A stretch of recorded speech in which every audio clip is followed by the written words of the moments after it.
Chain rule. So, well, I think we have learned chain rule before, like dy dx equals to dy du times du dx. I'm not going to go through the logic why the rules that again, but instead of that, I'm telling you there are two things we need to use for chain rule. Okay, the first thing we'll have is when you have y equals to f of gx. Well, chain rule is actually to help you to derive for composite.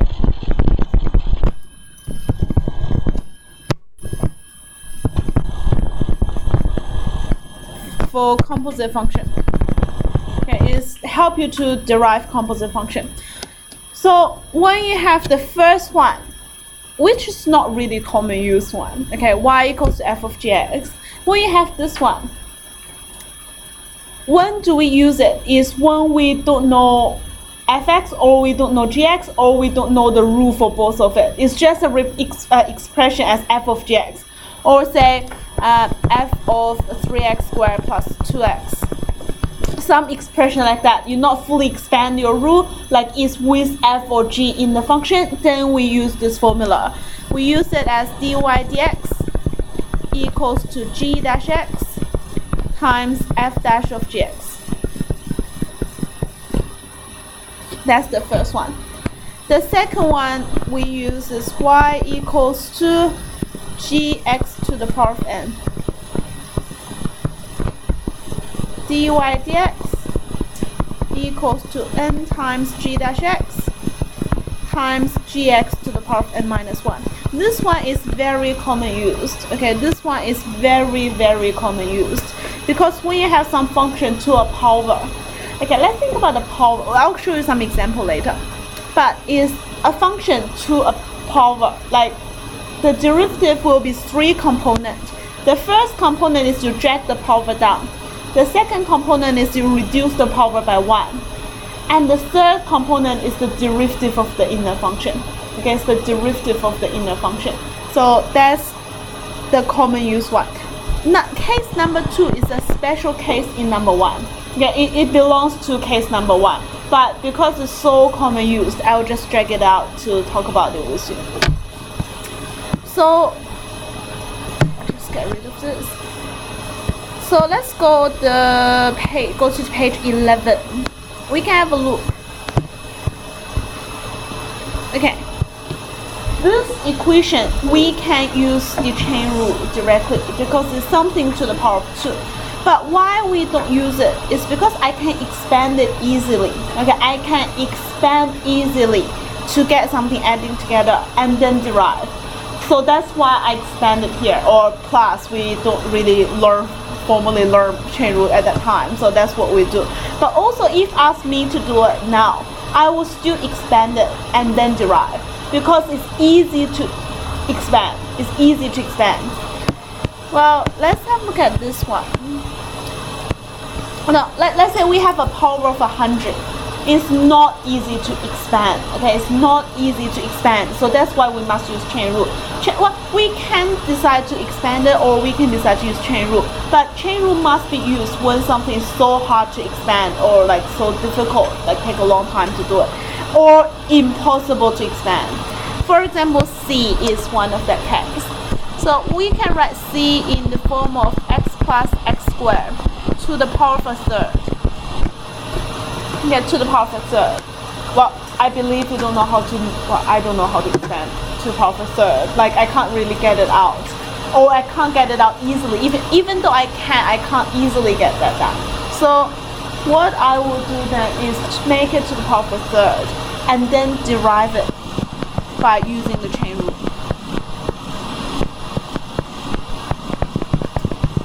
Oh, just one thing I want to mention when I write cube root, because today I marked the paper. I forgot which year level I was marking, but some students write cube root 2. I think it's cube root 2, like this. Well, that's not cube root 2. That's 3 root 2. Okay, that's 3 times root 2. That's not cube root 2. So when you're trying to write cube root, or like the root 4th root or 5th root, the number must be on the corner and very small, and make it really clear. Be careful with the notation. You can lose mark for those kind of things. I was thinking you won't lose mark for that, and like another example is the exam assessor who tell us this. Log ex, well, you should write log e and then x, not log x. She said that's log x, that's not log ex. So you need to make a correct notation for that. I was thinking you will lose mark for notation. Well, we understand you're writing about log e, but they said you will lose mark for those kind of things. So be careful with that. Back to this question here. I want to derive that. So we use chain rule. Okay, we use chain rule. First of all, we have the power. Okay, we times the power, reject the power into the front. The second thing, we derive the inner function. We derive the thing under the power. So we have 1 plus 2x.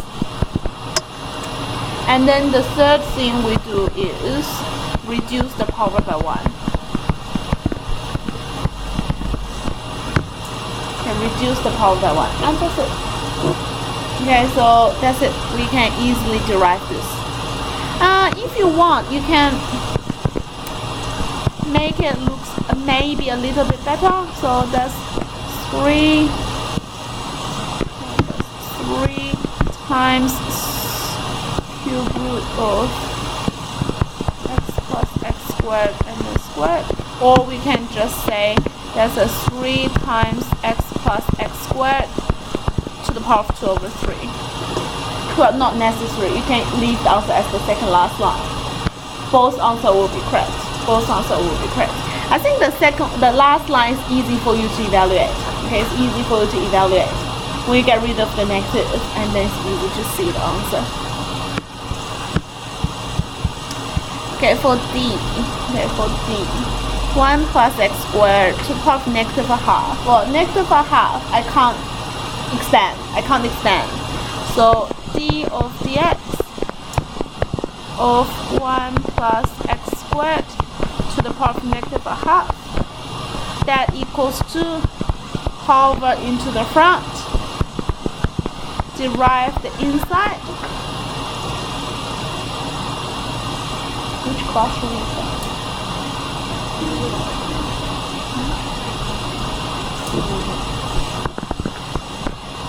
Okay, and then reduce the power by 1.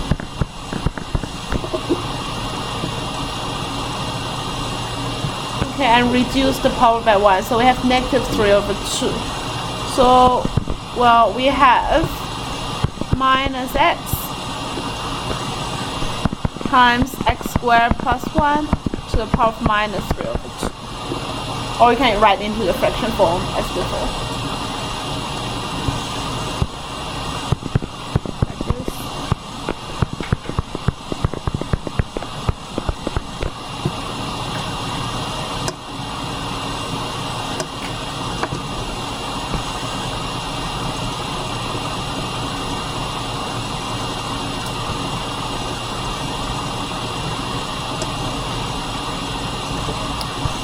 Alright, next page, example 1 in chain rule section. Differentiate y equals to 4x cubed minus 5x to the power of negative 2. Well, it's a power function again, so we write dy dx equals to negative 2 times what derive the inside is 12x squared minus 5 and times 4x cubed minus 5x, then to the power of minus 3. Reduce the power by 1. So we have minus 24x squared plus 10, or we can keep into the factorized form, that doesn't matter. And then to the power of 3. And then to the power of 3.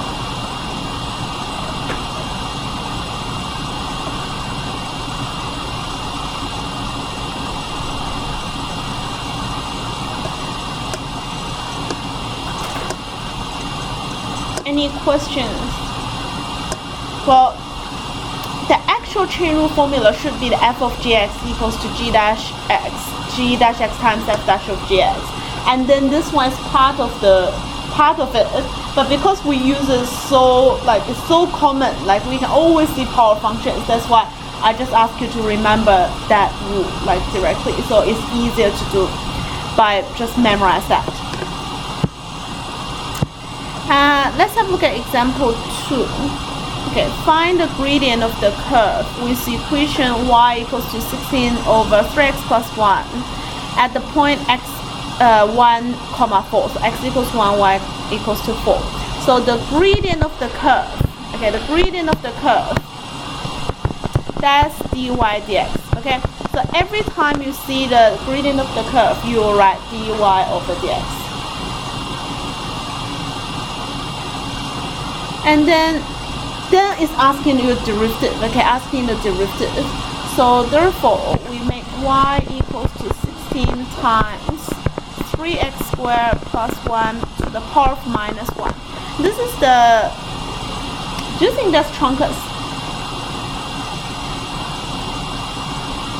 Do you think that's a truncus graph? Yes or no? Well, do you know what's truncus function? Is that a truncus? Yeah? Yes? Yes, let's sketch it. I don't know what it looks like. Let's sketch it. Let's sketch. Well, like, my students already know me. Like, every time I ask something, the answer must be no. It's never get a yes. That's why I ask. So, what's wrong? Why is not?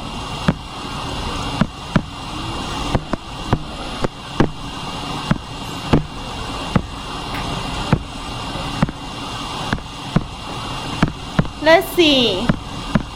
This is a fantastic graph. No. Let's move to the top. You see? There's a intercept. There's an intercept 0. When you sub 0 in, that's a 16 over 3. 16. That's just a 16. I'll just make that.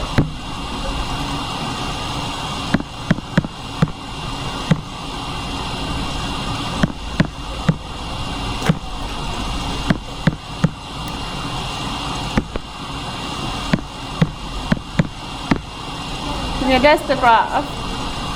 Well, here's is not the truncus first of all, and let's see why it's not the truncus. Let's see why it's not the truncus. What's the equation for truncus? What's the general equation for truncus? Y equals to a over x minus h squared plus k.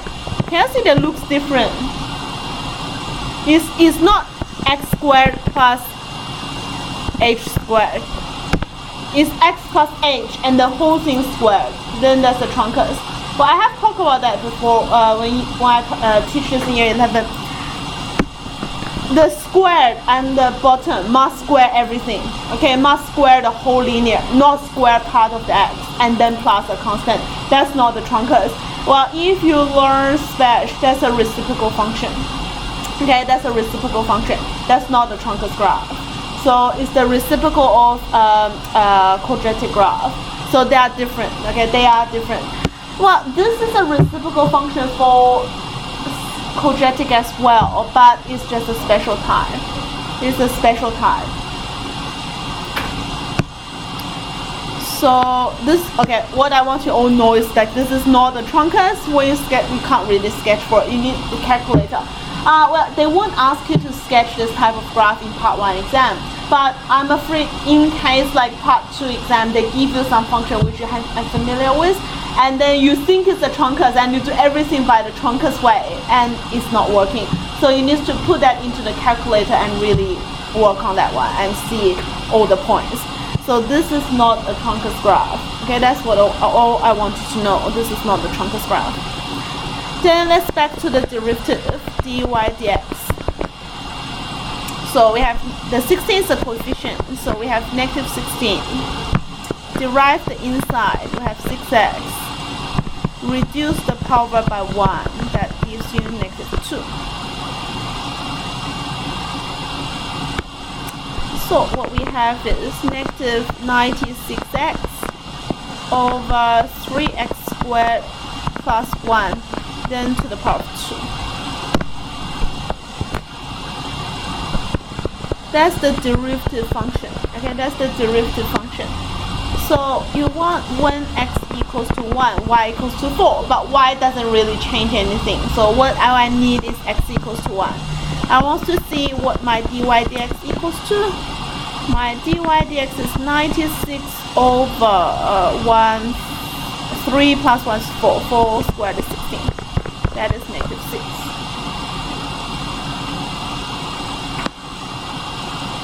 So the gradient of the tangent at x equals to 1 is negative 6.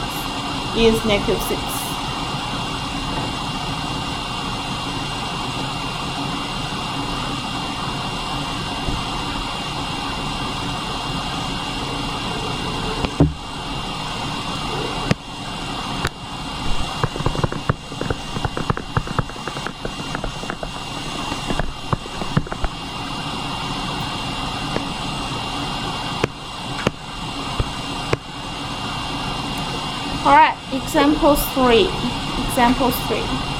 The table gives information about the function f and g and their derivatives f dash and g dash at the value x equals to 0, 1, and 2. Okay, so this question tells us when we should use the first formula. Okay, so we have the first formula and we have the second formula. As if the second one is very common use, but when do we use the first one? We use the first one when we don't know the actual function. Okay, we don't know the actual two functions, or we know only one of it. So in this case, hx is only given equals to f of gx. So what I want to find is h2. h2 must be the same as f of g2. And instead of x, we put 2.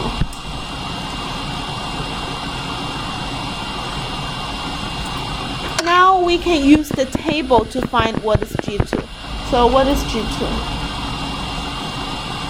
What is G2? G2 is 1, which is this value here. So what's F1? F1 is negative 2. Yep, so that's H2. The next question is asking what is H dash Y? My question is, can I do H1 first and then derive it? Can I do that? Why I can't do that? Or say, if we do that, what we will get? If we find H1 first and then derive, what we will get? So I still can derive when there's no x, what that will be? 0. Okay, if I do h1, I will get a constant. And then I derive, it will be 0. Okay, but not only h1 will be 0. Anything you sub in and then derive will be 0. So I can't do h1 and then derive. So therefore, we need to find h dash x first. Okay, and then sub 1 in. So what do you think h dash x equals to? G dash x f dash g of x. That's good.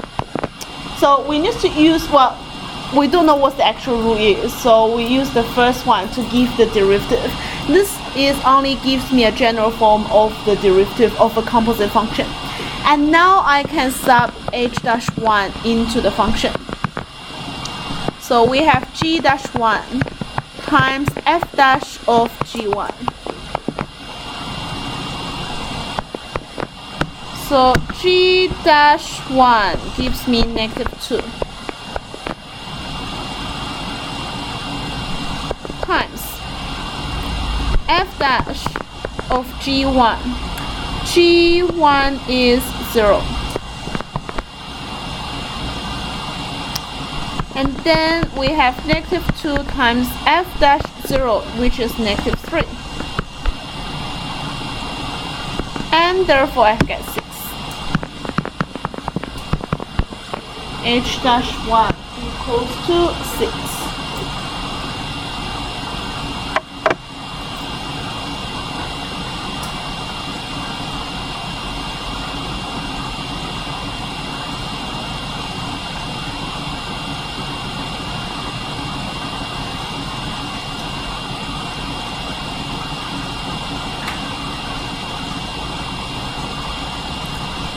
Okay, I want to give you an extra question to ask you about this. Well, it can only be an easy one here. So if fy equals to f of 3x squared plus 1 to the power of 3. Oh, okay. I can hear what's wrong with the light. If we have this, what's the derivative looks like? What's dy dx looks like?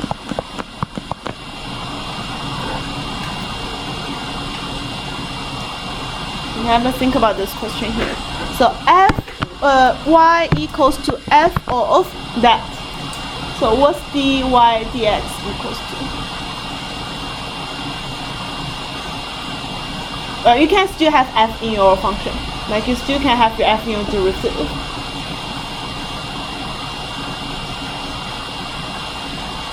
You just write that down, like just trying to calculate it. It's not a hard question, but in the exam, I think I saw some questions similar to that. It's a little bit harder than this, but with the same logic, same reason. So it's pretty much the same part.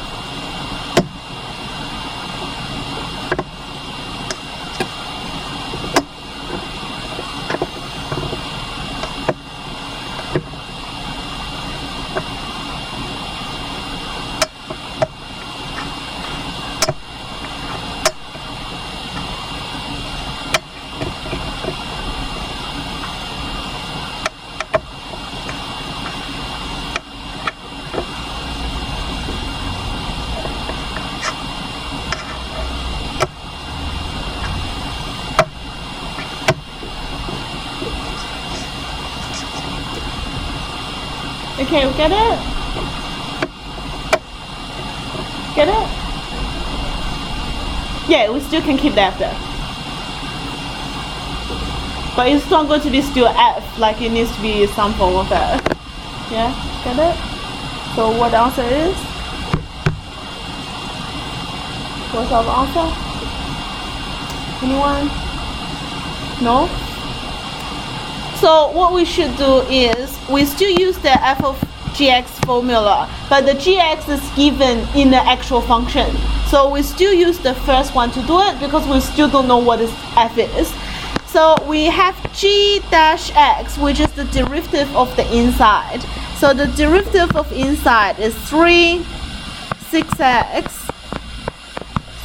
squared plus 1 to the power of 2. That's the g dash x.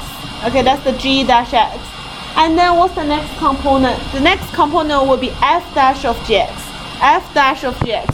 So basically we have f dash of 3x squared plus 1 to the power of 3. That's it. So what we have is 18x times 3x squared plus 1 squared f dash of 3x squared plus 1 to the power of 3. That's the derivative. Well, we know part of the equation, so we can derive part of it, but the outside function we don't know, so we just use f dash to represent that.